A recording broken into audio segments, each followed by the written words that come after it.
कालांतर में मां सुनीति के द्वारा ध्रुव जी का जन्म हुआ।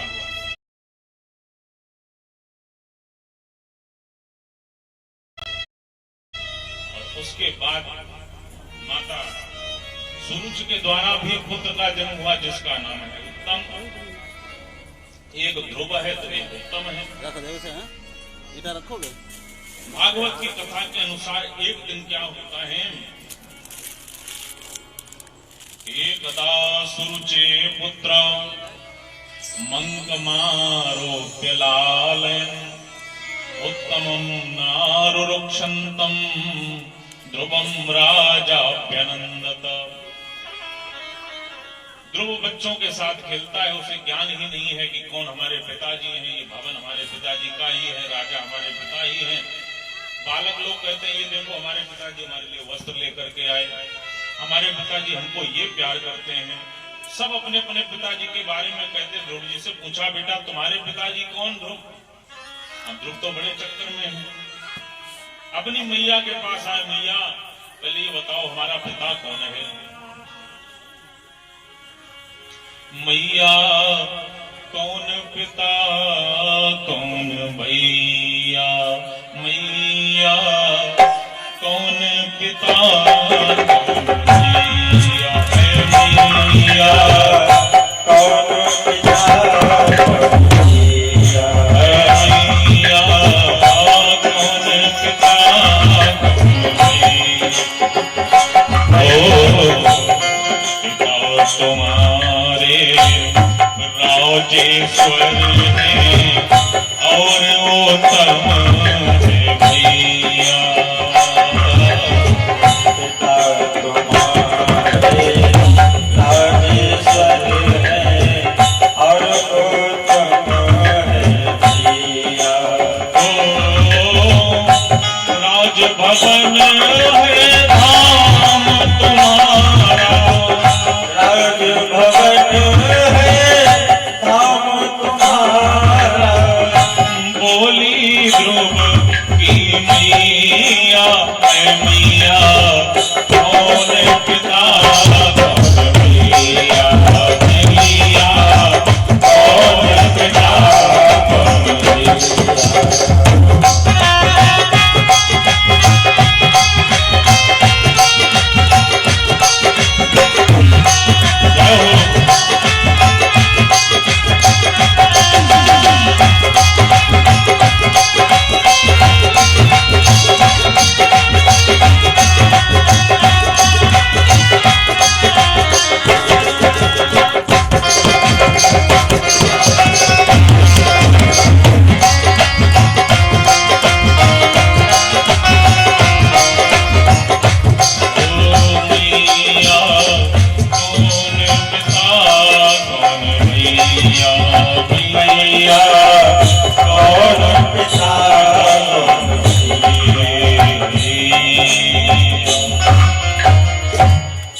आज कहा ध्रुव ने मां मेरे पिताजी कौन? तो सुनीति मां कहती है बेटा तुझे यही ज्ञात नहीं जिस भवन में तू रह रहा है ये तेरे पिता का ही भवन है, और यहाँ के जो महाराज जी हैं उत्तानपाद वे ही तेरे पिता हैं। तो ध्रुव के मन में हुआ कि जब उत्तानपाद ही हमारे पिता हैं, राजा ही हमारे पिता हैं, तो क्यों न मैं भी अपने पिता के अंक में बैठना चाहता हूं।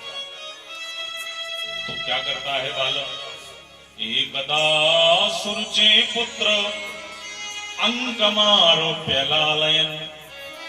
ये अपने छोटे बालक को दुलार रहे थे उत्तानपाद महाराज सिंहासन पर बैठ करके, और उसी समय बालक ध्रुव भी वहां जाकर के पहुंच जाता है। अच्छा छोटे बच्चों की आदत होती है अगर दूसरे छोटे बच्चा को ले लो तुरंत कहता है इन्हें उतारो आप, हम ही को लो। तो महाराज जी ने सोचा उत्तम को थोड़ी देर हटा दें और ध्रुव को हम अपने अंक में ले लें। महाराज की इच्छा हुई तो उत्तमं रारुरुक्षन्तम् ध्रुवं राजाभ्यनंदत। आज तुरंत ध्रुव ने दोनों हाथ अपने पिता के सामने पसारे हैं, लेकिन सामने सुरुचि खड़ी हुई है। महाराज ने ध्रुव की ओर देखते हैं और कभी सुरुचि की ओर देखते हैं। देखिए बताओ, इसीलिए आपको पहले ही दिन कथा में आदरणीय परीक्षित जी बताया गया था कि तरुणी प्रभुता आगे है। जिस घर में देवी जी का ही शासन चले, पति देवता की इतनी हिम्मत नहीं है कि बेटा को तो गोदी में ले ले। बताओ कहने क्या है वहां का। माताओं क्षमा करना, ये कथा के प्रसंग के रूप में कह रहे हैं, लेकिन प्रयास यही कीजिएगा कि घर में जो मुख्य है बड़ा बूढ़ा, उसका सम्मान होना चाहिए। सूरज की तरफ देखते हैं तो हिम्मत नहीं पड़ती है महाराज की, और जैसे ध्रुव को गोदी में उठाने के लिए आगे बढ़ते हैं महाराज, तुरंत सूर्य रोक देती है। महाराज, अरे ध्रुव, तो यहाँ क्या करने आया है? बोले हम अपने पिता के अंक में बैठना चाहते हैं। तो बोले नवत्सन प्रते दृश्यम भवान रोढ़ मरहति। भवान आरूढ़ मरहति, आरूढ़ माने बैठना। तुम अपने पिता के गोदी में बैठने के अधिकारी नहीं हो। क्यों? बोले न गृहीतो मया वत्स कुक्षा बपि नृपात्मजा। ऐ नृपात्मज, तुमने हमारे कोख से जन्म नहीं लिया, तुमने मेरे गर्भ से जन्म नहीं लिया है, इसीलिए तुम इस राज सिंहासन पर बैठने के अधिकारी नहीं। ध्रुव जी ने कहा, मां केवल गर्भ में जन्म नहीं लिया तो मैं इस राज सिंहासन से वंचित रह गया, मुझे क्या करना पड़ेगा? बोले अगर तुझे इस राज सिंहासन पर बैठना है तो चला जा और पहले मर जाकर तपस्या कर और प्राण त्याग दे, और दोबारा जब तुझे जन्म मिले तो भगवान से यही प्रार्थना कर कि मुझे सुरुचि मां के गर्भ से जन्म दे, और जब तू मेरे गर्भ से जन्म लेगा तब तू इस राज सिंहासन पर बैठने का अधिकारी होगा। नवत्सन प्रते दृश्यम भवान रोढ़मर्हति, न गृहीतो मया वत्स कुक्षा बपि नृपात्मजा। ध्रुव के नेत्रों से अश्रु गिरने लगा और एक ही बात कहता है कि मौसी कहो न ऐसी बात, मौसी कहो न ऐसी बात, मुझे दुख बहुत सताता है। मौसी कहो न ऐसी बात, मुझे दुख बहुत सताता है। मौसी कहो न ऐसी बात, मुझे दुख बहुत सताता है। मौसी कहो न ऐसी बात, मुझे दुख बहुत सताता है। क्यों बोले तू कटु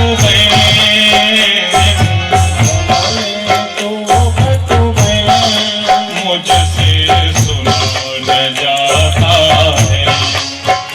मौसी कहो न ऐसी बात, मुझे दुख बहुत सताता है।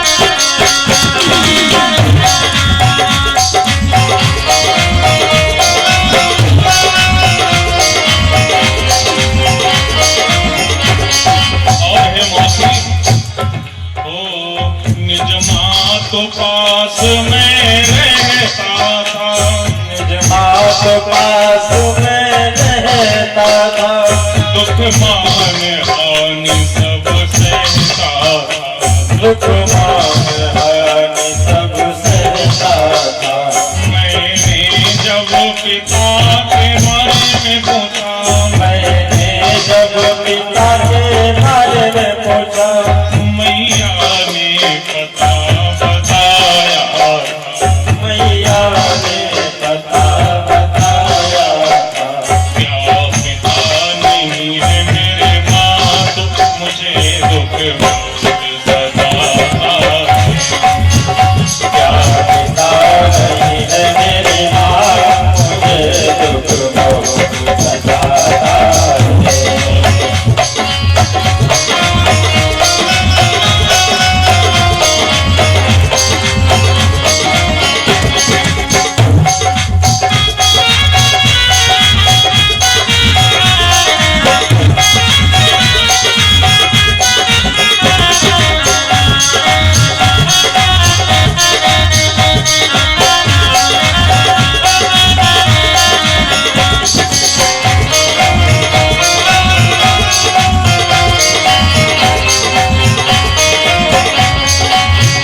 हतभागी हूँ, पर मैं कितना हतभागी हूँ।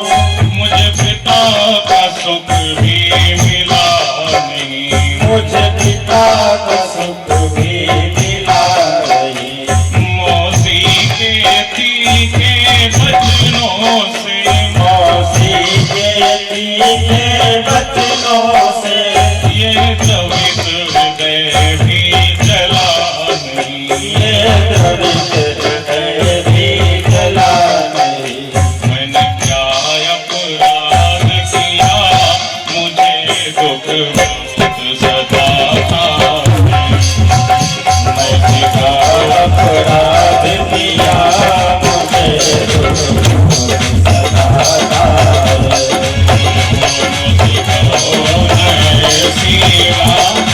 मुझे दुख बहुत सताता है।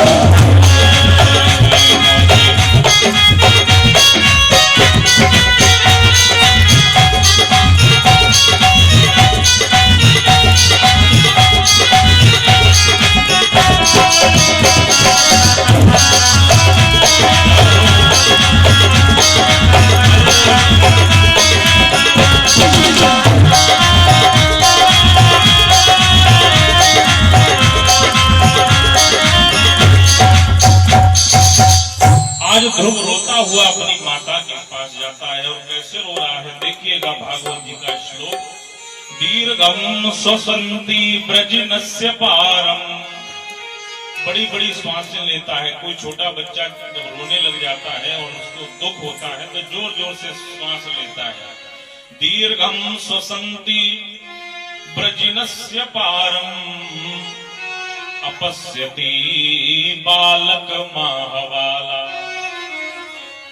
रो रहा है बालक, जैसे किसी सर्प पर आप लाठी मारते तो सर्प जोर जोर से सांसें लेने लग जाता है, ऐसे ही ध्रुव जोर जोर से फुफकारें भरते हुए सांसें लेते हुए रोता हुआ चला आ रहा था। कुछ बालकों ने आकर के मां सुनीति को सूचना दी है, मैया आज भवन में बड़ा अपमान किया गया ध्रुव जी का। मैया को कोई कितना भी भला बुरा कह ले, लेकिन जब बेटे को कोई कष्ट देता है तो माँ को बड़ी पीड़ा होती है। ध्रुव रोता हुआ आया, मैया के सामने विलाप कर रहा है। इतना हृदय में द्रवित है, इतना हृदय में दुख है। माँ पूछती है बेटा क्या हुआ है, लेकिन ध्रुव बोल नहीं पा रहे हैं, उत्तर नहीं दे पा रहे। और क्या कहते हैं, मातो सपत्न्या स्वदुरोक्ति विद्धा, श्वसनम रुषा दंड हतो यथाई, त्वामिषन्तं पितरं सन्नवाच, जगाम मातो प्ररुदन सकाश। ओठ फड़कते जा रहे हैं, नेत्रों से आंसू गिरते जा रहे हैं। पूछा पुत्र क्या बात है, लेकिन बोल नहीं पा रहे हैं। बच्चों से पूछा तो बच्चों ने कहा आज माँ सुरुचि ने इनका बहुत बड़ा अनादर कर दिया, पिता की गोद में नहीं बैठने दिया। सुनीति रोने लगी और अपने भाग्य को कोसने लगी कि हे प्रभु तूने कैसा भाग्य दिया कि एक पुत्र भी अपने पिता की गोद में बैठ नहीं सकता। तम निस्वंतम स्फुरताधरोष्ठम, सुनीति रुत्संगदुहितबाला, विषम्य तत्पौरमुखानितान्तम्, सविद्यते यद्गदितं सपत्न्या। कहती है सुनीति मां कि मौत दे दे मगर और बदनसीबी न दे, देने वाले किसी को गरीबी न दे।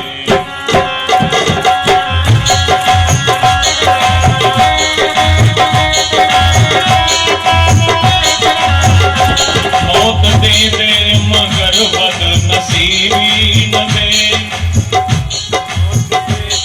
मगर बदनसीबी न दे, देने वाले किसी को गरीबी न दे, देने वाले किसी को गरीबी न दे। मौत दे दे मगर बदनसीबी न दे, देने वाले किसी को गरीबी।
बेटा तू पिता की गोद में बैठने गया, वो पिता तेरे असली पिता नहीं है।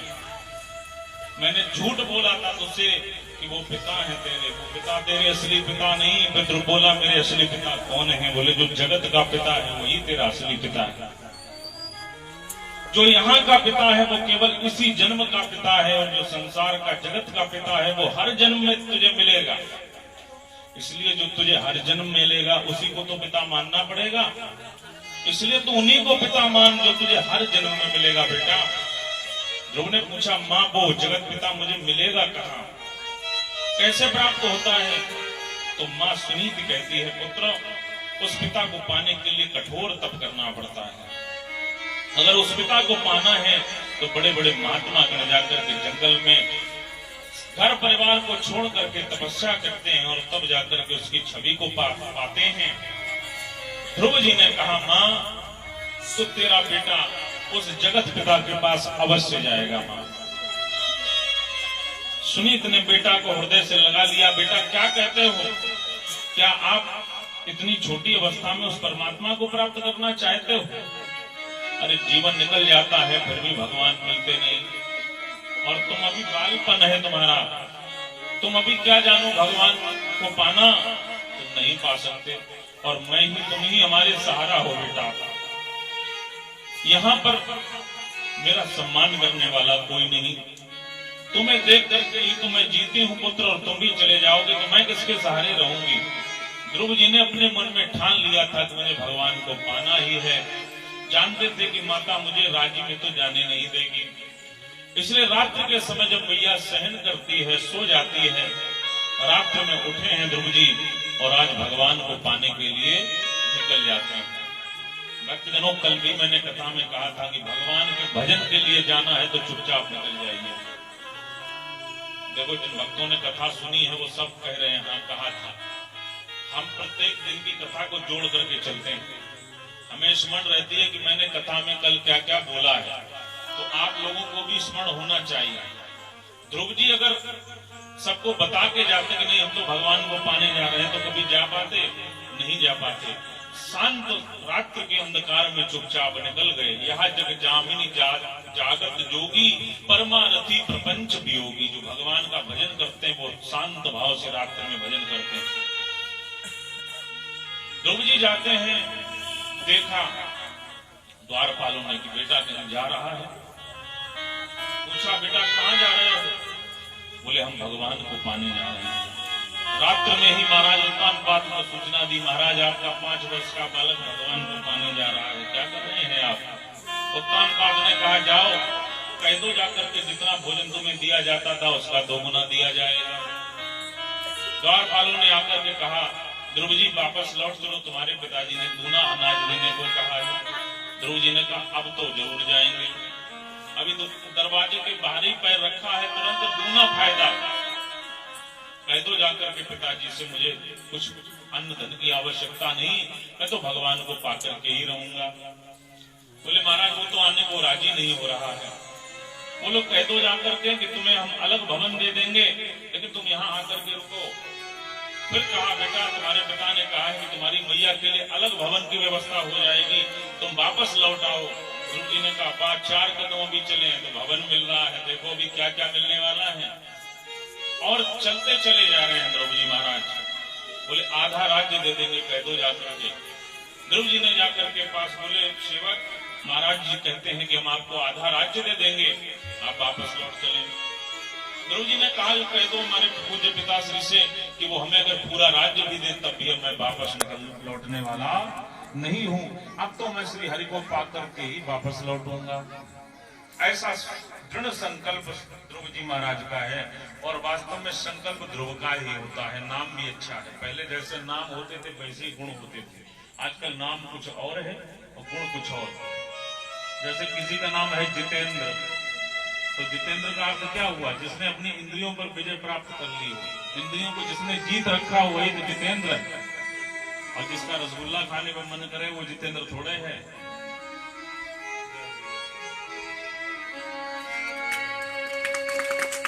बोले भक्त और भगवान की जय हो।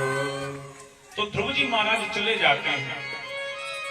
आगे बढ़ दिए हैं। मार्ग में एक ध्वनि सुनाई पड़ी, श्रीमन्नारायण नारायण नारायण, श्रीमन्नारायण